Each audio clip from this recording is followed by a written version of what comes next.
Hello guys, welcome to my new vlog. I hope you are doing well. Today I am going to make a vlog in which I am going to talk about the lack of international airport in the Bihar. Before that, I want to tell you one story. Once upon a time, when my uncle passed away, before 1 year ago, I couldn't attend his funeral in Bihar despite my desire because there is no international airport in our state.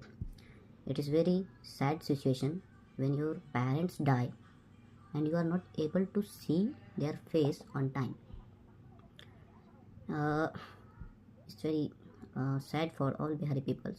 A state with a total population of 14 crore, yet our Bihar doesn't get any single international airport. Bihar has always been cheated by politicians, be it Congress or BJP, but currently there is a coalition government of Modi and Nitish for the last 20 years. And you know one thing, in the member of parliament election, the people of Bihar, Modi made win 30 out of 40 seats.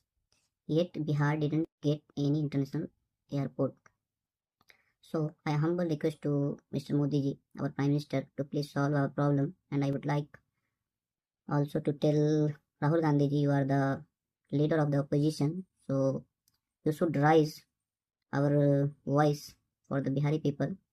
And finally मैं नीतीश कुमार जी को भी अनुरोध करना चाहूँगा कि आप 20 साल से हमारे स्टेट के मुख्यमंत्री हैं, आपने बहुत सा अच्छा काम भी किया है, लेकिन इतने सालों के बाद भी जब हम कहते हैं कि हमारे बिहार में एक भी इंटरनेशनल एयरपोर्ट नहीं है, तो ये बहुत ही चिंताजनक विषय है, क्योंकि आपका बिहार का जो पॉपुलेशन है 14 करोड़, उसमें लाखों लोग बिहार से बाहर काम करते हैं, गल्फ़ में, एब्रोड में, और जब सडनली उनको मालूम पड़ता है कि उनके पेरेंट्स में किसी की डेथ हो गई, और जब हम टिकट के लिए जाते हैं तो हमको बहुत ही मुश्किल और बहुत ही कठिनाइयों का सामना करना पड़ता है। और ये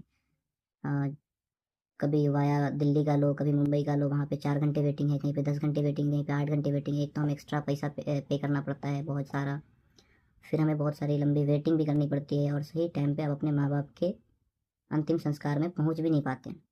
बहुत से लोग तो अपने रिलेटिव, अपने पेरेंट्स, अपने भाई बहनों की मौत पे इसलिए भी नहीं जा पाते हैं क्योंकि फ़्लाइट में इतना डिले होता है, इतना वेटिंग होता है कि लोग जा ही नहीं पाते हैं। तो आपसे भी मेरा ये अनुरोध है नीतीश कुमार जी कि कृपया इस कंसर्न पे विचार करें, क्योंकि बिहार के लोगों के लिए बहुत ही ज़रूरतमंद काम रहेगा अगर आप इंटरनेशनल एयरपोर्ट चालू करें। तो अभी तो पटना इंटरनेशनल एयरपोर्ट लिख के तो आता है उस पर, लेकिन अभी भी एक भी फ़्लाइट पटना एयरपोर्ट से नहीं उड़ती है। अगर हमें बिहार जाना है डायरेक्ट, तो उसके लिए हमें वाया लेना ही पड़ेगा। तो आपसे हाथ जोड़ के विनती है, कृपया इस पर गौर करें और जल्द से जल्द बिहार वासियों को एक इंटरनेशनल एयरपोर्ट बना के दें।